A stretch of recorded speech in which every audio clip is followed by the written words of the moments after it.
Assalamualaikum warahmatullahi wabarakatuh. Selamat datang di channel Kang Selamat.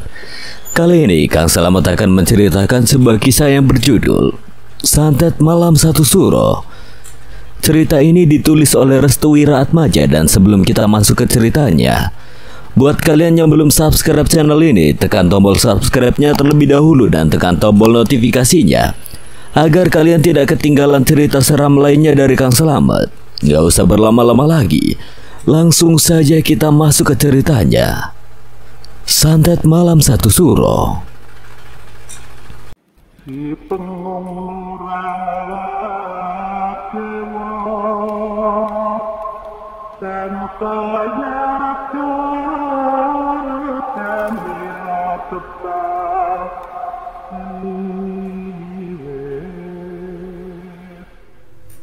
Tadi saya sempat ke sawah, Tuan. Sawah, apa yang kau lakukan? Maman mulai terpojokan. Dia tidak bisa berkata apa-apa lagi. Saat ini yang ada di dalam pikirannya adalah bagaimana cara supaya bisa lari dari pertanyaan Sabto dan tatapan Citra serta Ramli. Saya tadi habis membuang bekas makanan yang semalam tidak habis, sembari mencari bahan obat-obatan untuk Pak Suroso. Karena saya yakin sakitnya Pak Suroso itu karena ada yang menyantetnya. Ramli dan Citra terkejut mendengar hal itu. Ternyata Maman pintar sekali memutar topik pembicaraan. Makanan apa yang kau buang, Man? Maman mulai menatap sinis Ramli yang mempertanyakan pertanyaan yang tidak penting itu. Maman tahu tujuan Ramli menanyakan itu adalah untuk menggiring kembali ke topik pertama. Untuk apa kau tanyakan itu? Aku tidak mendapati satu makanan pun yang basi. Apakah kau sengaja mengelak pertanyaan Mas Sabto? Apakah kau yakin tidak ada makanan yang basi saat malam tadi? Siapakah yang membereskan semuanya kalau bukan aku? Maman tidak mau kalah. Kali ini dia selangkah lebih maju dari Ramli. Ramli menyadari bahwa dirinya tidak mengontrol makanan yang dihidangkan semalam tadi. Cukup, kalian itu kerjanya ribut terus. Citra masih menatap sinis Maman yang sedari tadi tersenyum kepadanya. Nah, aku pulang ya. Mau kau antarkan? Tidak usah, aku tidak enakan. Sabto masuk ke rumah terlebih dahulu. Dia seperti tidak menginginkan kehadiran Citra di dalam kehidupannya. Terima kasih ya nak, kamu udah menerimaku dengan baik. Walaupun suamimu agak kurang menyukai kehadiranku. Tidak usah dipikirkan, Mas Sabto mungkin agak lelah karena seharian menjaga kedua orang tuanya yang sakit. Oh, sakit? Sakit apa nak? Sepertinya sama seperti bapakku. Dia terserang santet kiriman, jadi santet itu diselinapkan lewat jamu yang Ramli berikan. Tapi memang bukan Ramli pelakunya. Bodoh kau kira, nak? Bodoh. Kau tahu akulah pelaku di balik santet yang kau maksud.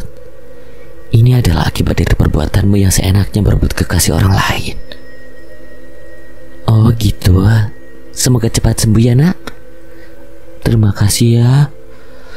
Mereka berdua berpeluk mesra. Maman masih tersenyum sambil merencanakan sesuatu agar pembunuhan Pak Suroso di malam ini bisa digagalkan. Aku pamit ya. Citra melambaikan kedua tangannya ke arah Kirana. Sampai ketemu nanti ya. Kirana pun masuk ke dalam rumahnya untuk menyusul suaminya Sabto di kamar. Ramli masih memandangi wajah Maman. Apa kau ya? Loh, kamu kenapa tuh? Aku tahu kamu mau nguping percakapanku dengan Mbak Citra di belakang rumah kan? Tubuh Maman bergetar hebat. Baru kali ini dia merasakan ketakutan yang luar biasa. Seluruh perkataanmu yang kau ucapkan di hadapan Mas Sabto semua tidak akan berguna karena sebentar lagi kehancurannya akan segera datang. Cobalah untuk menghindari malapetaka sebelum tertiup sakitnya derita.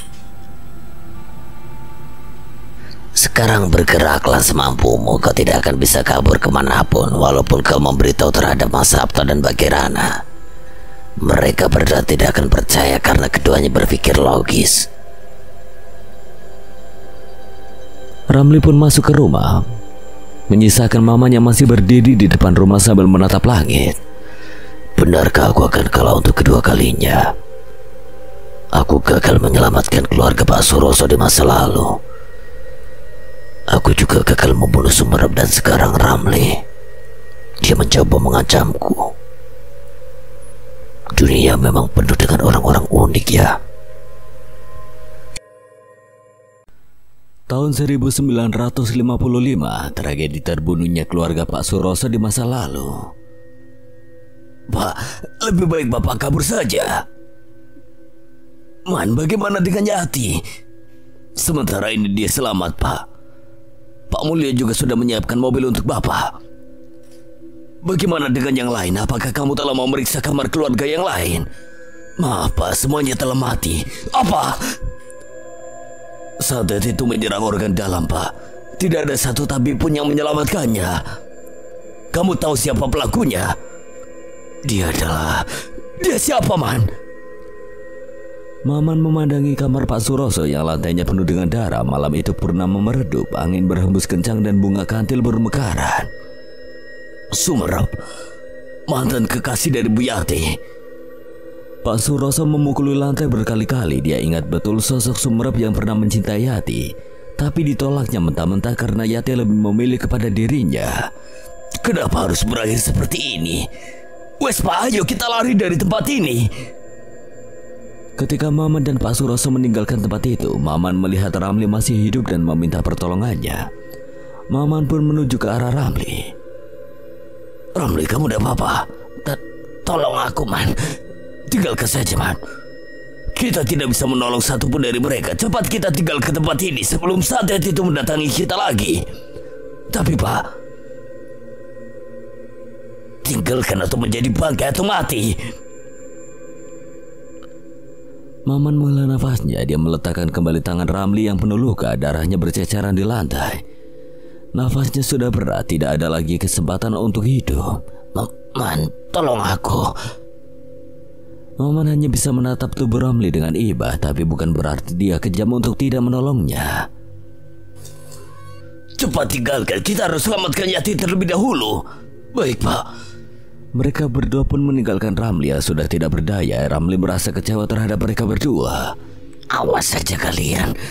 Tunggu giliranku membalasnya. Semua tak berbekas. Satu keluarga itu pun dibantai habis-habisan tanpa sisa. Sebelum pembantaian santet itu berlangsung, seluruh keluarganya mengalami muntah darah kecuali Pak Suroso, Bu Yati, Ramli, Pak Mulyo, serta Maman. Bukan hanya itu, malam hari di mana para keluarganya sakit keras, banyak sekali suara-suara aneh yang memenuhi rumah. Saking bisingnya suara itu, mereka mengira para makhluk kiriman itu akan menyerang secara bersamaan, namun ternyata hanya dua makhluk saja yang menyerang rumah Pak Suroso. Satu berwujud siluman kera dan satunya lagi berwujud sosok besar dan tinggi. Masing-masing mereka memiliki tugas masing-masing. Pak, Bapak meninggalkan Ramli. Apa sebaiknya kita selamatkan dia dulu? Jangan diselamatkan. Ramli sudah terkena santet, badannya biru semua. Tanpa sadar, tindakan Pak Suroso ini membuahkan dendam kesumat. Ramli sangat menaruh kuat dendam itu dan dia harus berjuang dengan maut setelah seseorang yang diyakini akan menjadi tokoh utama berlangsungnya santet malam suro itu telah menyelamatkannya. Ramli telah menggadaikan dirinya terhadap orang itu sejak lama, sejak sebelum mengenal Citra dan Sabto. Ramli hanya tidak percaya orang-orang yang dibencinya telah berkumpul dalam satu sangkar untuk dijadikan sebagai tebusan atas dosa-dosanya di masa lalu. Tepat di saat nafasnya sudah sesak dan darah yang keluar tiada henti, orang itu menawarkan diri untuk bergabung kepadanya. Hingga nanti 25 tahun yang akan datang, mereka berdua akan membalaskan dendam kepada orang yang sama, yaitu Pak Suroso. Sedangkan penyelamat yang menyelamatkan Ramli adalah Mbah Sumerep. Lagi-lagi dan lagi, Mbah Sumerep memang ingin membangun sekutu besar-besaran untuk melayakan santet malam satu suro. Jawa Tengah 1980, 3 bulan sebelum santet malam satu suro berlangsung, malam kematian Pak Suroso. Pak, Mas Sabto, Bapak kenapa? Kenapa dia? Astagfirullah. Bapak kenapa, Mas? Maman, kemari sini. Maman yang berada di depan rumah kaget mendengar teriakan panggilan dari Sabto. Sepertinya ada sesuatu yang sangat darurat hingga Sabto berteriak seperti itu. Dalam, Mas. Sebentar. Kemari, Man. Ada apa dengan Pak Suroso? Kenapa tubuhnya seperti orang terikat seperti ini? Tubuh dari Pak Suroso sangat keras. Matanya melotot ke arah atas rumah. Kedua kaki dan tangannya seperti terikat. Maman tahu penyerangan itu sedang berjalan. Maman mencoba mencari cara agar Pak Suroso bisa terlepas dari tali gaib. Apa yang sedang kau lakukan, Man? Pak Suroso sedang terkena tali gaib. Dia benar-benar sedang disantet. Kita harus melepaskannya. Caranya bagaimana? Cari buhulnya. Buhul. Apa itu buhul? Maman kecewa kepada Sabto karena tidak mengetahui sedikit pun tentang santet yang pernah terjadi juga terhadap orang tuanya. Kamu tidak tahu buhul? Kenapa kamu tidak tahu sedikit pun tentang ini, ya? Apa maksudmu berteriak seperti itu, Man? Kau hanya laki-laki yang manja yang tidak ingin tahu sedikit pun tentang dunia gaib ini. Jika memang kau berlogis, seharusnya kau cari tahu itu. Sudah, Mas, sudah. Deh, sebaiknya kamu keluar dari kamar. Kamu temani bapak dan ibuku juga. Iya, Mas. Apa yang bisa aku bantu, Man? Cari buhulnya. Buhul adalah tali gaib. Bisa berbentuk rambut, ikat tali temali atau apapun. Itu adalah kunci untuk menyelamatkan mereka semua. Kemana aku harus mencari? Apa tadi kau bilang kemana? Buhul itu adalah media santet yang digunakan sebagai penghubung antara korban dan si penyantet. Kita tidak bisa memperkirakan letak dari buhul itu. Daripada kau diam seperti ini, sekarang cepat cari. Sabto langsung keluar dari kamar Pak Suroso. Ada yang aneh juga terhadap Bu Yati. Mengapa sedari tadi dia terdiam? Bu, ibu kenapa? Maman terus berpikir. Dia terus mencari cara mengapa santet ini sulit ditebak. Siapakah orang di balik ini semua? Maman tahu ikatan Pak Suroso dan Bu Yati sangat kuat. Jika salah satu buhulnya bisa ditemukan, itu artinya dia bisa memecahkan masalah ini dengan cepat pula. Di mana ke buhul itu? Pondasi rumah, lemari, atap. Di mana? Maman mencoba merenung sedikit tentang beberapa hari kemarin sebelum kejadian yang menyebabkan Pak Suroso, Pak Mulya dan juga Bu Wati keracunan hingga memuntahkan darah. Pertama yang membawa jamu itu adalah Ramli. Lalu setelah itu Ramli menuju dapur. Kedua, Ramli menyembunyikan wadah yang diyakini sebagai pemberian dari Mbak Citra padanya. Setelah dibuka, ternyata isinya adalah air gula Jawa, padahal itu adalah air santet berwarna hitam. Ketiga, Ramli dan Maman meminum jamu atas paksaan dari Mas Sabto. Maman sengaja tidak menelannya karena Maman tahan sampai selesai. Tenggorokannya panas dan hampir saja air itu masuk. Walaupun beberapa teguk ada yang terminum, tapi Maman selamat dari santet itu. Namun mengapa setelah Ramli minum dia berefek dan muntah-muntah darah, dan mengapa sekarang dia menjadi sehat bugar? Keempat rencana ini telah matang direncanakan oleh Citra. Berarti memang seharusnya Pak Suroso mati. Tapi ini masih bisa dicegah jika menemukan buhulnya. Tapi di mana buhul itu berada? Maman terus berpikir. Dia mencoba untuk menggabungkan segala kejadian. Jamu, air, obat penyembuh santet, wadah, Citra, Ramli. Malam ini ketemu. Buhul itu disembunyikan Ramli bersama obat yang diberikan Citra. Maman segera menuju dapur meninggalkan Bu Yati serta Pak Suroso. Man, mau kemana? Tanya Sabto kepada Maman ketika dirinya berhadapan langsung dengan Maman. Mas, tolong jaga bapak di kamar. Oke, Man. Maman sengaja melakukan itu agar Sabto tidak terlibat jauh dalam masalah ini. Tubuhnya tampak terus dipaksa oleh pikiran untuk bergerak. Tidak pernah terbenak oleh Maman untuk membantu Pak Suroso, tapi entah mengapa dia mencoba untuk menghancurkan rencana Ramli dan Citra. Di mana Ramli? Bukannya dia ada di... Hantaman keras diarahkan tepat di kepala Maman. Maman langsung tersungkur jatuh ketika dirinya dihantam oleh sejenis benda tumbul. Balok dengan panjang 1 meter yang dibawa Ramli untuk menghantam Maman tepat sasaran. Kau yang golek aku, Man. Darah dari luka kepala Maman mengucur deras. Maman menahan pendarahan itu dengan tangan kanannya. Ramli mendekati Maman sambil menyeret balok itu. Wes siap mati. Maman mencoba untuk mundur dengan merangkak. Dia tidak bisa lagi berkutik sedikit pun. Lukanya sudah semakin parah. 25 tahun yang lalu, tepat di mana kau dan Pak Suroso meninggalkanku. Tepat di mana nyawaku berada di ujung tenggorokan. Apakah kau ingat itu? Sekarang setelah aku tahan, aku tidak bisa membendungnya lagi. Aku hanya ingin satu hal padamu. pateni Sabto utawa sampean kang bakal aku pateni. Ucapkan selamat tinggal pada dunia yang telah membesarkanmu terhadap kemunafikan. Maman tidak bisa berkutik lagi, dia sudah pasrah kepada takdir kematiannya. Ramli tersenyum kepada Maman. 25 tahun yang lalu dendamnya akan terbalaskan.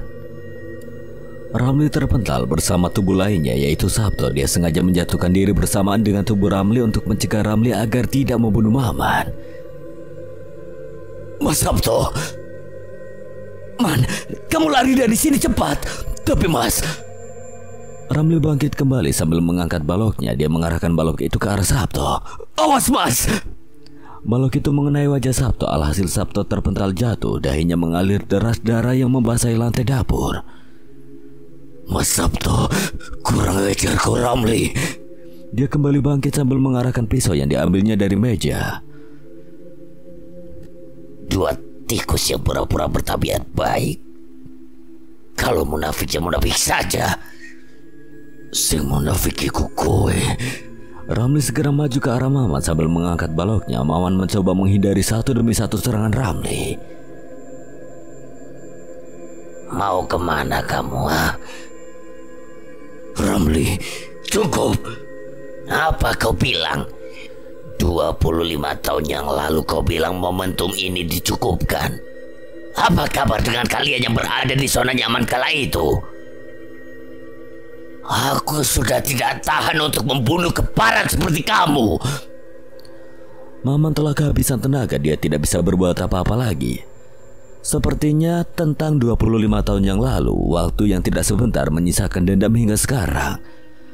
Manusia memang unik dalam menciptakan dendam. Iblis menang banyak akan hal ini.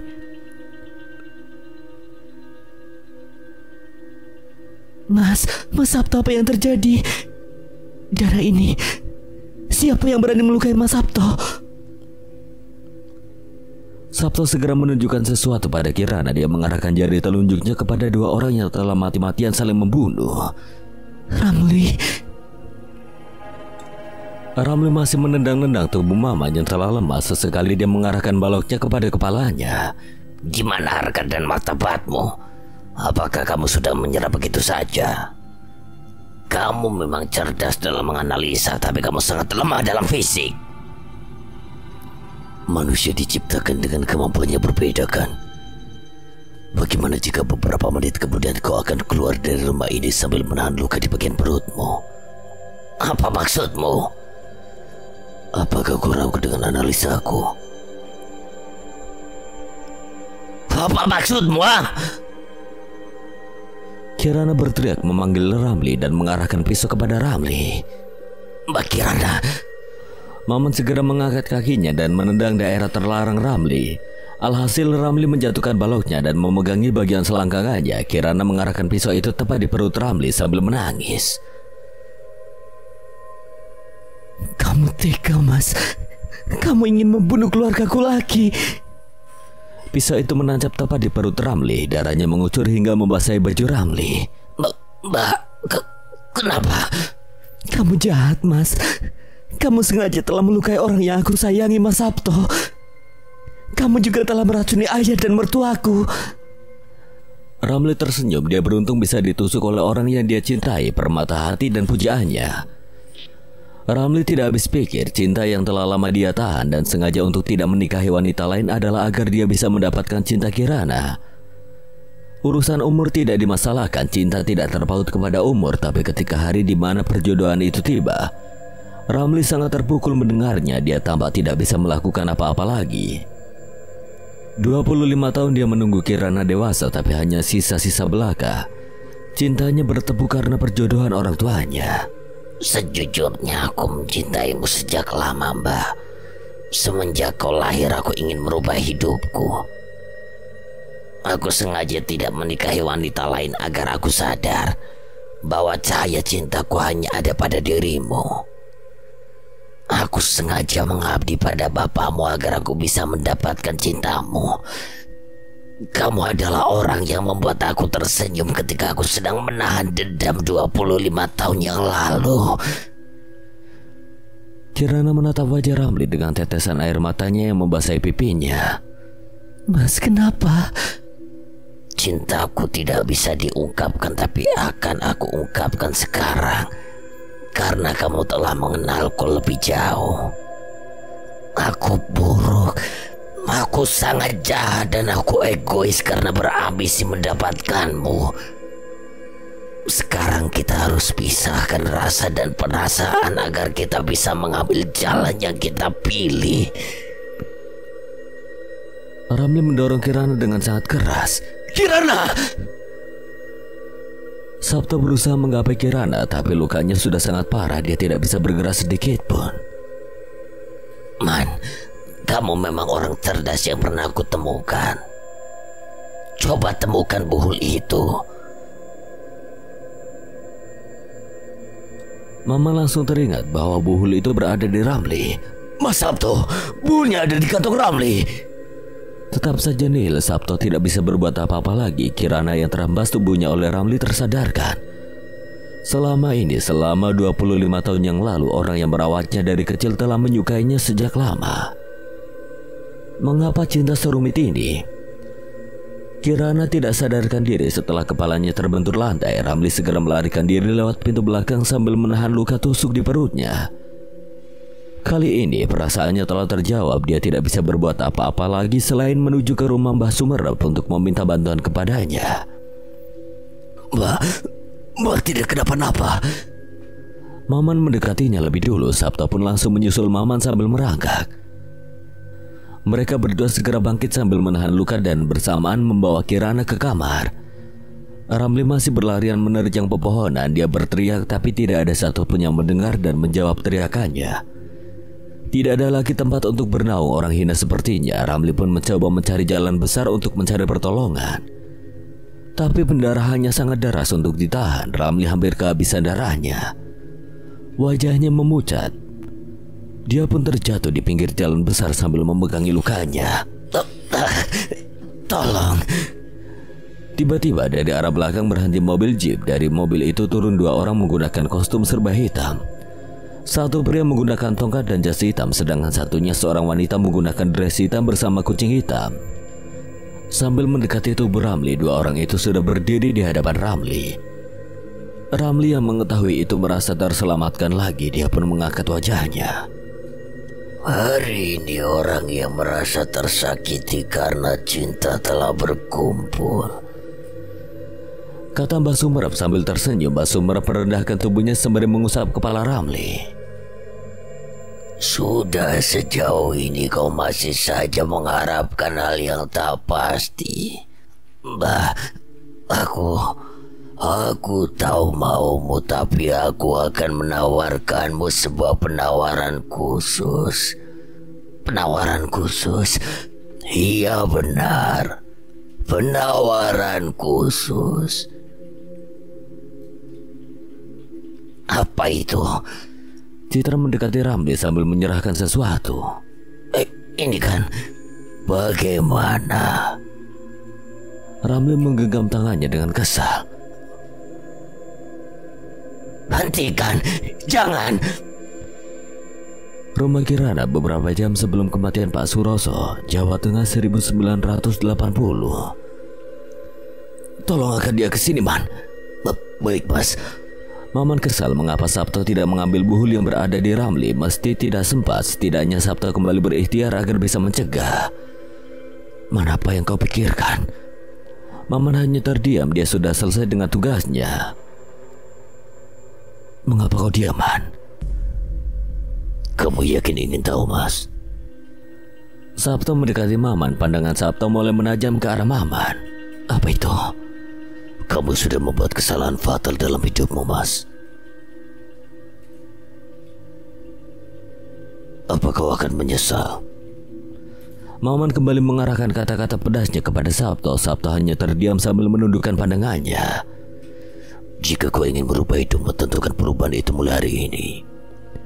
Jika kamu memilih menyesal di masa depan, silakan saja. Hidupmu kamu mulai menjalankan. Ramli, dia sedang merencanakan santet pembunuhan terhadap Pak Suroso. Setelah itu dia akan membunuh kedua orang tuamu. Demi apa dia melakukan ini?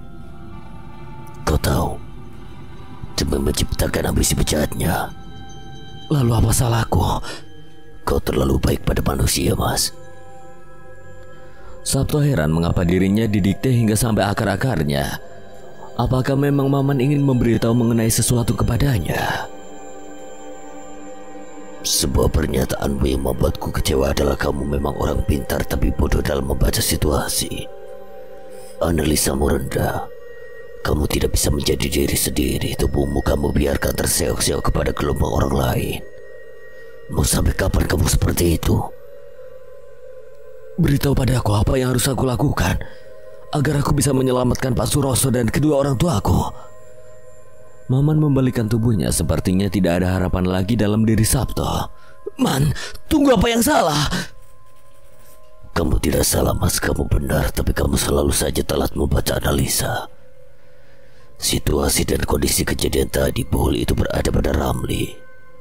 Mustahil kamu bisa menemukannya. Lalu bagaimana sekarang? Malam ini mereka akan datang. Mereka siapa? Sementara itu di Padepokan Basumerep. Ambilkan 3 boneka yang telah aku tusukkan 5 jarum itu. Perintah Basumerep kepada Citra dan Ramli. Ramli memandangi seluruh ruangan Basumerep yang tidak ada bedanya selama 25 tahun terakhir. Mengapa kau tambah seperti orang kebingungan, Ramli? Apakah kau masih ingat dengan kejadian 25 tahun yang lalu saat aku menyerang keluarga Suroso? Aku tidak menyangka Mbah masih sama seperti dulu, hanya saja usia Mbah tidak akan lama lagi. Kau memang panjang umur sampai sekarang, tapi ingat,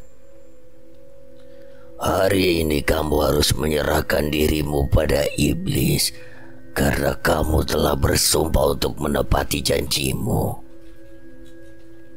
Saya akan melakukan apapun asalkan saya bisa merebut hati Kirana dari cengkeraman Sabto.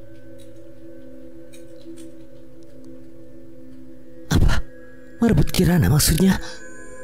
Kamu akan membunuh Sabto? Sudah terbuktikan siapa yang harus dibunuh sekarang. 2 orang manusia yang masih memperebutkan cinta tanpa memandang resiko yang akan didapatinya. Apakah kalian yakin masing-masing orang yang kau cintai itu masih hidup nanti? Maksudnya? Kita lihat siapa yang akan bertahan hingga di akhir hayatnya. Sabto dengan kebodohannya atau Kirana dengan kepolosannya. Citra langsung menodongkan keris yang terletak di meja kepada Mbak Sumerep. Aku tidak bilang untuk membunuh Sabto. Ramli tidak mau kalah. Dia juga mengangkat keris di masing-masing tangannya yang masih tersisa di atas meja kepada Citra dan Mbak Sumerep. Aku bersumpah akan membunuh kalian berdua jika sampai menyakiti Kirana. Kau sudah gila. Dia yang telah menusukmu hingga hampir mati. Ucapan mereka membuat Mbak Sumerep naik pitam. Dia pun menggebrak mejanya. Tentu saja seluruh ruangan menjadi bergetar. Diam. Ambisiku tidak akan pernah berubah. Aku akan membunuh siapapun yang menghalangiku. Teriakan itu membuat bulu kuduk Citra dan Ramli merinding hebat. Tubuh mereka berdua langsung bergetar hebat dan langsung menunduk lesu dengan keringat dinginnya bercucuran. Energi gebrakan tangan Mbak Sumerep membuat seluruh ruangan bergetar. Baru getarannya saja mereka tampak ketakutan. Benar-benar sangat mematikan. Cepat ambilkan boneka itu. Ramli langsung berlari mengambil boneka yang dimaksud itu. Boneka itu penuh dengan jarum yang terpasang di masing-masing persendian hingga menyebabkan korbannya tidak bisa bergerak. Ramli baru sadar bahwa Pak Suroso, Pak Mulya, dan Bu Wati terdiam kaku di kasur seharian karena jarum ini. Kemari kan. Ramli merendahkan tubuhnya sambil memberikan boneka itu kepada Mbak Sumerep. Matikan lampunya, kita adakan ikatan perjanjian dulu. Ikatan perjanjian dengan siapa? Nanti kau akan tahu. Citra pun mematikan lampunya. Hanya beberapa lilin yang menyala di sekeliling mereka. Citra dan Ramli saling menatap mengapa hawanya sangat merinding.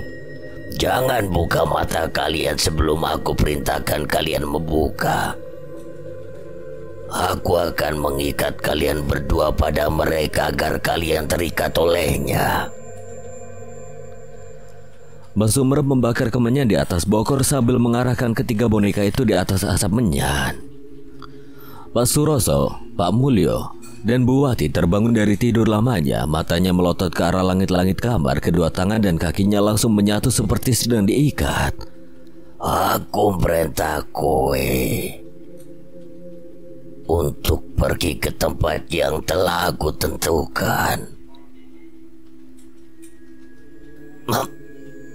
Mbah Sumerep bukan berbicara pada kita. Perhatikan bayangan di belakang kita. Ojo dibuka matamu. Ramli berteriak, dan Citra mulutnya dihinggapi tangan berukuran besar dengan kuku yang sangat tajam. Bukan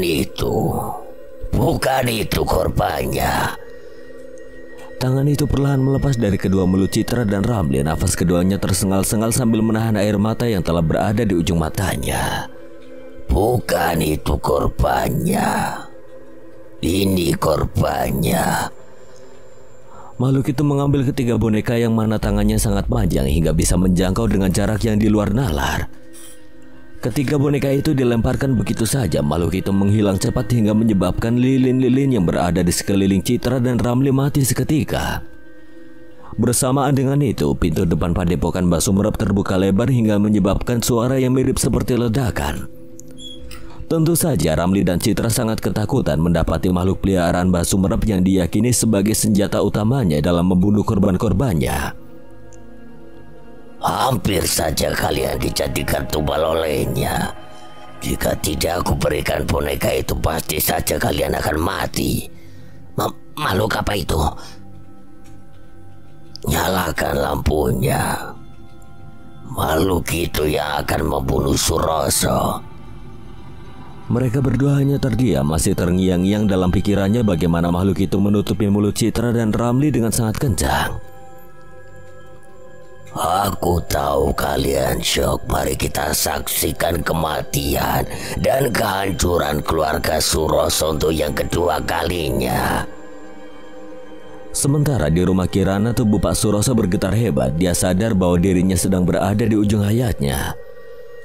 Pak Suroso memandangi kamarnya yang hanya tinggal sendirian. Bu Yati dibawa oleh Kirana untuk menemani Kirana di kamarnya. Pak Suroso memandangi kamarnya yang tampak seram. Kedua tangan dan kakinya tampak terikat. Tali gaib atau buhul itu belum terlepas dari tubuh Pak Suroso. Pak Suroso segera menenangkan pikirannya. Dia teringat kejadian masa lalu ketika hal ini serupa pernah dirasakannya. Lampu kamar mati secara bergiliran. Bersamaan dengan itu udara dingin menusuk tiap-tiap sendinya. Pak Suroso sangat ketakutan dengan kondisi yang seperti ini. Keringat dinginnya merambah hingga mengenai sekujur tubuhnya. Entah dari mana munculnya, Pak Suroso melihat bayangan hitam besar dan tinggi sambil menggerak-gerakkan kedua tangannya menuju ke arahnya. Pak Suroso ingin memberontak tapi tetap saja tidak bisa. Kedua mulutnya seperti dibungkam. Kaki dan tangannya seperti terikat tali mati yang tidak bisa terlepas. Pak Suroso sudah kehabisan akal untuk menyelamatkan nyawanya.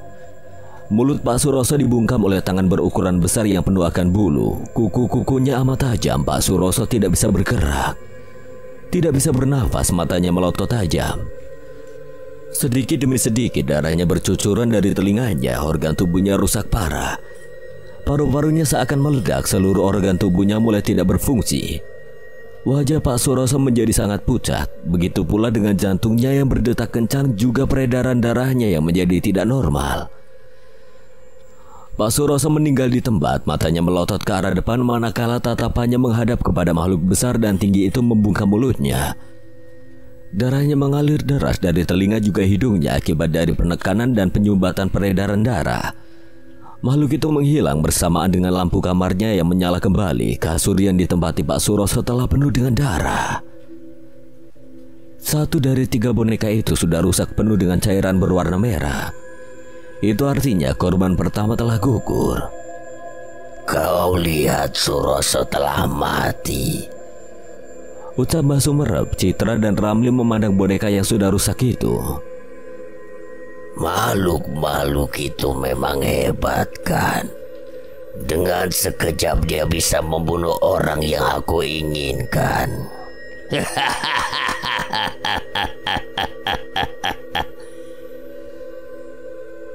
Maman heran mengapa sedari tadi dirinya tidak merasakan hawa kedatangan makhluk itu. Dia dan Sabto berjaga di depan rumah. Mas, kamu mau aku buatkan wedang? Boleh, Man. Maman melangkah menuju dapur sambil memandangi rumah dengan teliti. Mengapa tidak ada tanda-tanda kedatangannya? Maman pun melewati kamar Pak Suroso yang tertutup rapi, tapi ada sesuatu yang menjanggal. Mengapa hawanya sangat hangat sekali? Karena penasaran, Maman pun membuka pintu kamar Pak Suroso. Setelah dibuka, Pak Suroso! Sabto yang mendengar teriakan Maman langsung berlari ke arah Maman. Ada apa, Man? Astagfirullah, Pak Suroso! Mereka berdua melihat Pak Suroso telah tewas. Maman berjalan perlahan ke arah tempat Pak Suroso yang telah terbujur kaku dengan kedua tangannya yang sudah terlentang. Sabto menangis di tempat dengan posisi tubuh setengah badan menunduk ke arah lantai. Penyesalan memang berada di akhir. Maman memperhatikan satu demi satu luka yang ada di tubuh Pak Suroso. Dia mengidentifikasikan kematian Pak Suroso dengan teliti. Makhluk itu membunuh Pak Suroso dengan cara membungkam mulutnya. Peredaran darahnya terhambat, kendang telinganya pecah, hidungnya berdarah. Mas, kita harus segera mengubur jasad Pak Suroso sekarang. Apa kau bilang? Kalau harus menguburnya, apa kau gila? Kita tidak bisa memberitahu Kirana sekarang. Dia sedang syok. Santet itu masih berjalan, kita harus segera memagari rumah. Aku tidak peduli. Aku tidak ingin dia menjadi terpukul hebat hanya karena tidak melihat jasad ayahnya untuk terakhir kali. Apa kau yakin? Jika yakin, cepat bangunkan, segera beritahu dia. Tanpa disadari, Kirana telah berada di belakang Sabto sambil menutupi mulutnya. Dia berteriak kencang. Maman memegangi kepalanya. Kenapa aku gagal lagi menyelamatkan orang-orang di sekelilingku? Kenapa? Sabto segera menahan Kirana agar tidak melihat tubuh ayahnya yang sudah terbujur kaku. Malam itu benar-benar menjadi pukulan telak bagi Kirana, Sabto serta Maman. Mereka kecolongan musuh yang menyerang lewat gerilya apiknya. Tersisa 2 boneka lagi yang belum sempat dihancurkan karena Maman telah mengetahui jejak serangan musuhnya. Saat ini kita menunggu waktu yang tepat. Kita harus mencari pion lagi untuk dijadikan konflik terbaru. Mbah Sumerep tersenyum. Pagi yang gelap, pagi yang penuh duka, pagi yang penuh derita. Maman, Sabto dan Kirana tampak tidak bersemangat menjalani kehidupan selanjutnya. Setelah mengantarkan Pak Suroso kembali ke tempat terakhirnya, mereka kembali ke rumahnya masing-masing dengan wajah tertunduk. Manakah serangan itu masih berlanjut? Masih serangan kedua lebih besar. Tiba-tiba rumah Kirana diketuk oleh seseorang yang tidak asing. Kirana pun membuka pintunya. Maaf, kami sedang berduka, kami tidak menerima tamu. Apa kamu yakin tidak mengenaliku? Pak Romo. Apa kabarmu di Kirana? Tanya Romo tersenyum. Sabta dan Maman bangkit dari duduknya. Siapa, Dek? Dia adalah adik dari Bapak, Pak Romo. Pak Romo datang dengan langkah sombongnya. Perkenalkan, aku adalah ahli waris dari Pak Suroso. Rumah ini akan saya sita. Baru saja mereka berduka akan kematian Pak Suroso yang sangat misterius. Ditambah lagi konflik terbaru akan kemunculan ahli waris yang mendeklarasikan dirinya untuk mengambil rumah Kirana, rumah peninggalan dari bapaknya Pak Suroso. Silakan kalian segera angkat kaki. Sabto segera merisik maju menuju hadapan Pak Romo. Maaf, kami menolaknya. Kirana dan Maman tercengang mendengar kalimat yang diucapkan oleh Sabto. Dia tampak berani berbicara di hadapan Pak Romo langsung. Pak Romo tersenyum tipis sambil membereskan jas hitamnya. Dia berjalan menuju arah Maman dan menyepelekan perkataan Sabto. Berjalan sambil membuang muka tanpa mengindahkan seseorang yang diajak bicaranya. Apakah itu salah satu adab dari seorang yang bertamu? Pak Romo terhenti tepat di hadapan Maman. Wajahnya agak kesal mendengar perkataan tak bermutu dari mulut Sabto. Kau Sabto kan anak dari Pak Mulyo itu?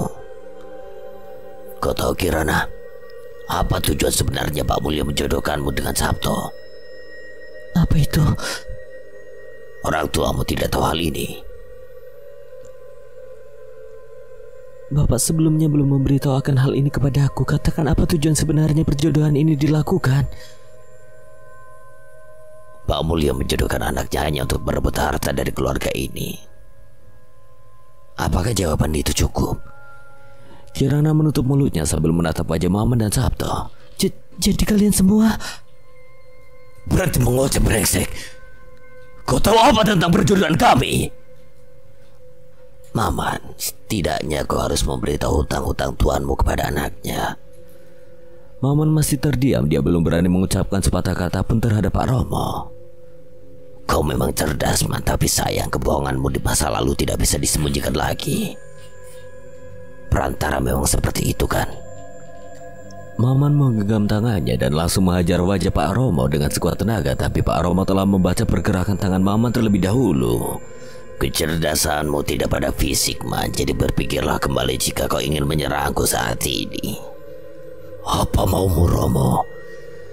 Sudah kubilang, aku adalah ahli waris yang diwasiatkan oleh kakakku. Kau tahu itu kan? Dan setelah hari yang ditentukan tiba saat kematian Pak Suroso menjadi sebuah tanda kehancuran keluarga ini. Mau sampai kapan kamu mengelak fakta, Man? Pak Romo melepaskan genggaman tangan Maman yang lemah itu. Baiklah, aku beri waktu beberapa hari untuk membereskan semua barang-barang. Lalu segeralah angkat kaki dari sini. Apa kau tahu keluarga ini sedang tidak baik-baik saja? Aku tahu dendam memang tidak akan ada habisnya ya. Kalau saja Suroso tidak menikahi Bu Yati yang menjadi incaran dukun keparat itu, mana mungkin santet itu akan berjalan kan? Kau telah memperkirakan ini semua, Romo. Apa maksudmu? Kau memang tidak berada di tempat kejadian saat santet itu berlangsung. Kau sedang merantau jauh, tapi kau telah memperkirakan ini semua kan? Kau sengaja kabur tepat 1 hari sebelum santet itu menyerang keluarga ini. Semunafik itu kan dirimu. Sudahlah, aku lelah. Aku ingin menempati kamar tempat kematian kakakku berlangsung. Segeralah berikan aku wedang ramuan, Man. Maman kaget mendengar perkataan itu. Mana mungkin dia tahu bahwa kakaknya terbunuh tepat di kamarnya. Apakah ini hanya kebetulan? Sekali lagi aku peringatkan, jika kedua orang tuamu tidak sembuh, waspadalah. Malam ini santet itu akan berlangsung. Aku hanya memperkirakan musuh saja. Apakah Maman si ahli strategi itu tidak bisa mencegahnya? Dasar payah. Romo berjalan menuju kamar bekas Pak Suroso. Konflik yang tidak ada redanya. Keluarga Kirana berada di ujung tanduk kehancuran. Ibunya Bu Yati belum juga sadar, juga orang tua Sabto, Pak Mulyo dan Bu Wati, yang belum juga siuman dari tidur lamanya, membuat keluarga ini telah komplit akan konflik yang terus berjalan. Mana apa yang harus kita lakukan? Kita turuti kemauannya. Maksudmu? Aku tahu Romo adalah senjata saat ini yang kita punya. Dia pasti punya alasan mengapa dirinya turun tangan dalam masalah ini. Jadi, Romo adalah pilihan terpenting kita saat ini. Sabto segera mendekati Kirana sambil memeluknya. Dek, jangan dengarkan hal itu ya. Iya, Mas. Lalu bagaimana, apakah malam ini santet itu akan datang lagi? Seluruh warga di sini telah ketakutan. Pandan dan ilalang yang melingkar bukanlah pelindung kita saat ini. Bersabarlah, tenanglah. Jangan merusak kebahagiaan kita yang baru berumur hari ini menjadi hancur. Tenang, jangan khawatir. Kejahatan akan ada saatnya hancur dengan sendirinya. Mas. Sabto dan Kirana masuk ke kamar, sedangkan Maman pergi ke dapur guna menyiapkan wedang untuk Romo. Romo memandangi kamar sang kakak yang menjadi tempat penyerangan santet itu. Dia bahkan mengusap air matanya manakala mengetahui keluarga satu-satunya telah gugur. Aku akan balas dendam padamu, Sumerep. 3 bulan sebelum malam 1 suro. Citra, apa kamu tidak bosan hidup sendirian seperti ini? Tanya Ramli sambil memotongi rumput depan padepokan Mbak Sumerep. Aku hanya mencintai Sabta, aku tidak menyukai tua bangka sepertimu. Ah, munafik. Apa maksudmu? Apakah cinta itu benar-benar ada? Pada dasarnya cinta itu hanya membutuhkan kenikmatan saja kan? Pikiran sepertimu lah yang membuat cinta itu hina dan tercoreng buruk. Citra dengan kesal dia pun langsung meninggalkan Ramli. Hei Citra, tunggu dulu. Kau tidak tahu Mbak Sumerep memanggil kita? Iyakah? Dia pun melihat Mbak Sumerep di depan pintu sedang melambai-lambaikan tangannya kepada mereka. Itu artinya ada sesuatu yang akan disampaikan. Ada apa, Mbak? Kemari masuk. Citra pun masuk terlebih dahulu lalu diikuti oleh Ramli. Mbak Sumerep segera duduk di tempat khususnya sedangkan Citra dan Ramli duduk tepat berhadapan dengannya. Ramli, kamu ingat Romo? Romo, adik dari Pak Suroso, apakah dia masih hidup? Hari ini dia mendatangi rumah Suroso. Apa tujuannya? Masih belum jelas, tapi aku yakin dia mempunyai rencana sebelum serangan kedua ini kita layangkan pada Pak Mulyo dan Bu Yati. Itu artinya dia ingin mencegah penyerangan itu? Belum tahu juga. Amat membingungkan, dia kabur sebelum penyerangan itu berlangsung. Lalu setelah kematian kakaknya dia kembali. Apakah ini sebuah ancaman? Malam ini kita gagalkan penyerangan dulu. Kita butuh waktu yang tepat saat tahu apa tujuan dari Romo yang sebenarnya. Dek, aku tahu kamu masih sedih. Sekarang istirahatlah, aku akan memelukmu dari belakang. James. Kirana sangat nyaman dengan pelukan mesra Sabto. Tidak ada yang tidak mungkin ketika baru disahkannya sebagai suami istri. Keduanya merindukan itu. Maman menuju kamar Romo yang dulunya sebagai kamar Pak Suroso untuk mengantarkan wedang pesanannya. Permisi mas, saya izin masuk. Silahkan. Maman masuk ke dalam kamar dengan posisi Romo masih menatap tempat tidur. Maman menaruh wedang itu di meja. Lalu dia mundur ke belakang untuk meninggalkan kamar. Tunggu man, kita bisa berbicara sebentar. Kalau itu mau Mas Romo, saya berkenan menghendakinya. Maman pun menghadap Romo sambil menundukkan kepalanya. Kau tahu apa tujuanku mendatangi rumah ini? Aku tidak tahu mas. Tepat 25 tahun yang lalu santet itu menyerang keluargaku dan menyisakan kami berdua, Mas Suroso dan aku. Aku masih memendam rasa sakit itu man. Maman kaget mendengar itu. Apakah tujuan Romo mendatangi Maman adalah untuk mencegah serangan kedua santet itu dilangsungkan? Sumerep memang telah satu langkah dari kita, tapi ingatlah hal ini man. Jangan beritahu Kirana dan Sabtu aku datang ke sini untuk menguatkan hatinya. Apa maksudmu mas? Dia harus siap ketika mendapati kehilangan orang-orang di sekelilingnya. Kehilangan? Benar, aku telah memprediksi kehidupanku saat ini. Aku tahu semua rencana Sumerep. Itu artinya Mas Romo memang ingin berkorban untuk keselamatan mereka. Tapi kenapa mas? Maukah aku berjanji padaku akan satu hal? Ini memang berat untukmu, tapi aku yakin kau bisa. Apa itu? Romo mengambil wedang yang berada di mejanya. Dia segera menyeruput wedang pemberian Maman. Kita berdua akan menjadi korban dari santet malam 1 suro. Itulah rencana aku. Apakah kamu siap? Maman kaget mendengar itu. Dia tidak menyangka akan rencana nekat dari Romo. Kenapa man? Apakah kau belum siap menghadapi kematian? Bukan itu, tapi kenapa dengan cara mengorbankan? Nanti kamu akan paham. Sekarang tujuan kita sebagai orang tuanya saat ini adalah membimbing Kirana dan Sabto. Aku rasa malam ini tidak akan ada penyerangan. Romo beranjak bangkit dari duduknya. Maman pun menggeserkan tubuhnya untuk membiarkan Romo leluasa berjalan. Sumerep telah tahu kedatanganku, tinggal saatnya kita mempersiapkan diri untuk menyerang balik. Aku hanya takut pada satu hal, Mas. Katakanlah kita belum menemukan Buhul, pemecah masalah ini. Lihatlah Buati, dia belum sadar hingga saat ini. Buati bukan terkena Buhul, tapi pikirannya sedang dikuasai Sumerep sialan itu. Suruh Kirana memandikannya dengan air kembang kantil. Dengan segala kesadarannya akan terbalikan kembali.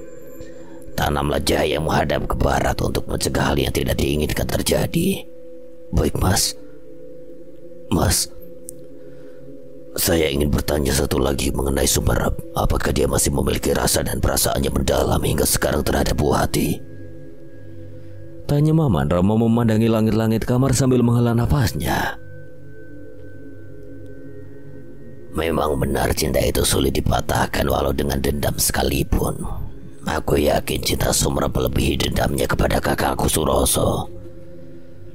Maman menganalisa satu demi satu kalimat yang diucapkan oleh Romo. Antara cinta dan dendam, manakah yang akan lebih kuat jika orang yang dijadikan korban itu terkena santet? Aku rasa cinta karena cinta bertahta di atas segalanya. Dendam adalah naluri ingin meluapkan cinta namun tidak mampu terungkapkan dengan visualisasi. Jika memang seperti itu, berarti kau juga mempertaruhkan kakak iparmu sebagai tumbal untuk menghancurkan Sumerep. Kau memang satu langkah dari pemikiranku, tapi itu terlalu memakan resiko. Kita belum tahu kelemahan santet itu secara nyata. Aku pernah mendengar peraturan ketat dalam dunia persantetan. Jika tidak salah, apabila si pelaku santet hilang dan tujuan awal dia akan terkena imbasnya. Maksudnya, jika Sumerep tidak menyantet pada orang yang dimaksud, tapi dia menyantet pada orang yang di luar dari tujuan korban awalnya, mungkin itulah kehancurannya. Jadi Buati adalah batu loncatan untuk awal kehancuran Sumerep beserta para pengikutnya. Benar, jika Sumerep berani menyantet Buati, itu artinya Sumerep juga akan mati. Romo menganggukkan kepalanya. Dia memahami perkataan Maman yang tinggi itu. Sudah seharusnya itu adalah langkah yang harus diambil sejak dulu. Baiklah, tapi jangan sampai kau bocorkan rahasia ini terhadap Kirana. Aku tidak tega kesedihan yang dirasakannya menambah lagi. Baiklah, kapankah aku bisa memberitahu Kirana untuk menyadarkan Buyati? Kau ini tidak tahu saja pengantin baru.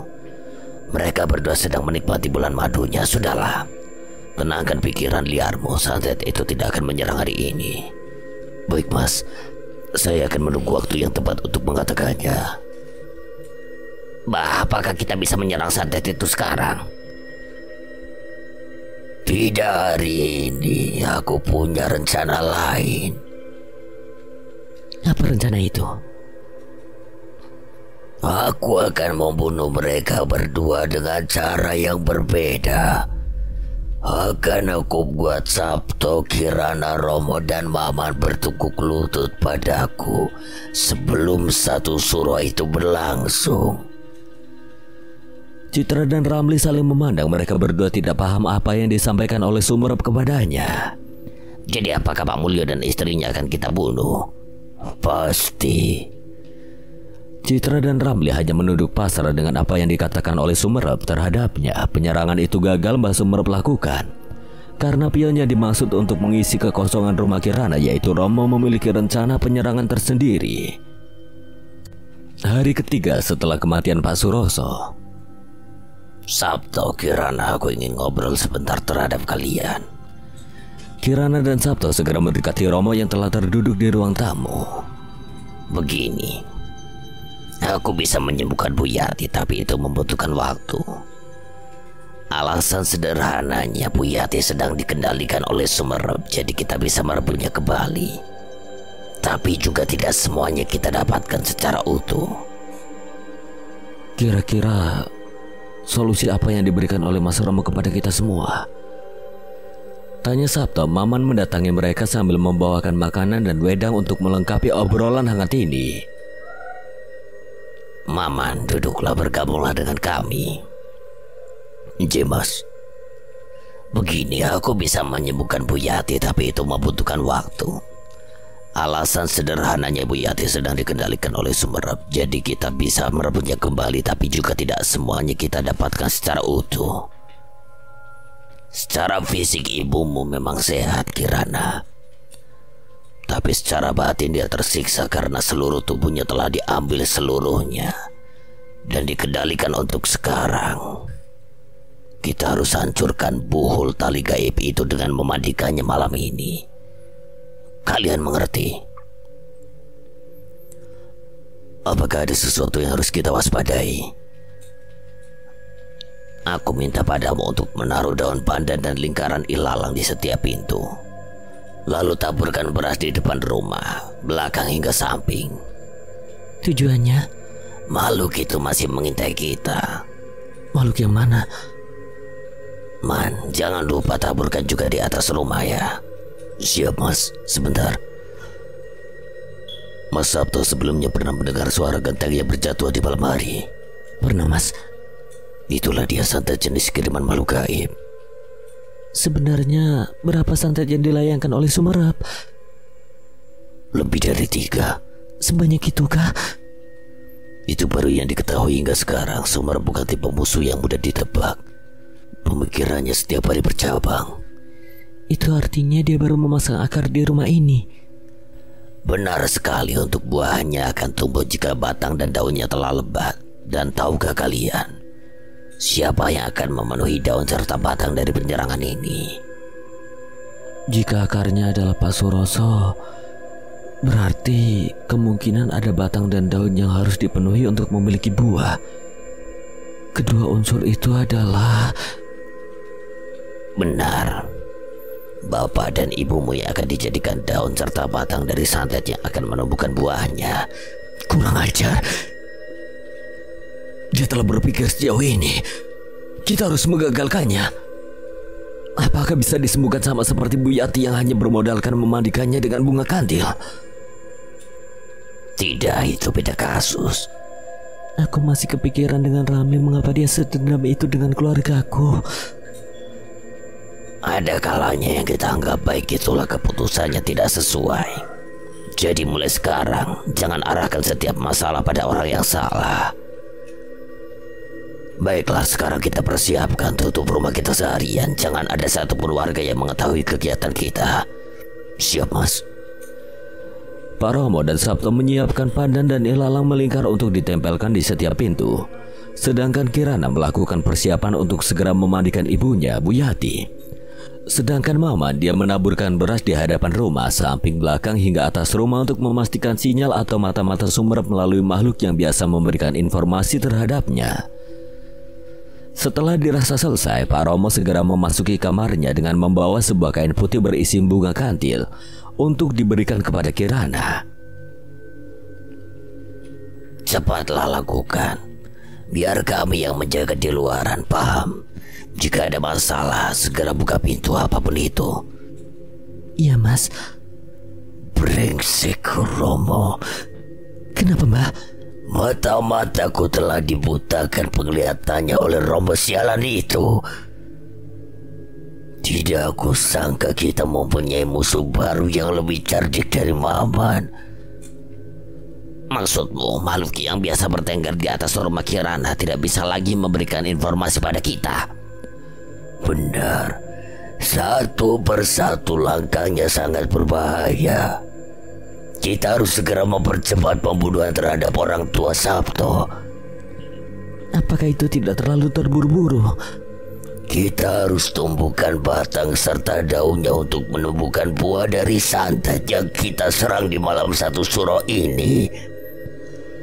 Apakah kau ingin mengutusku untuk mengacaukan rencananya? Pikiran yang tepat. 3 hari setelah kematian Pak Suroso, Maman serta Sabto mengangkat tubuh Bu Yati menuju kamar mandi. Kirana tampak siap menghadapi segala permasalahan yang akan terjadi jika mungkin pilihan ini adalah langkah terakhir. Berbeda dengan Pak Romo, dirinya masih sangat menyayangkan langkah Suroso yang membuat putri kesayangannya Kirana menjadi sangat terpukul. Jika santet itu menyerang di momen seperti ini, kita akan kalah telak. Kirana kau adalah putri satu-satunya almarhum Pak Suroso dan Bu Yati. Kau harus yakin laga ini bisa menjadikan ibumu sehat kembali. Aku sudah siap dengan itu, tapi bagaimana jadinya jika Mbak Sumar menyerang di saat yang seperti ini?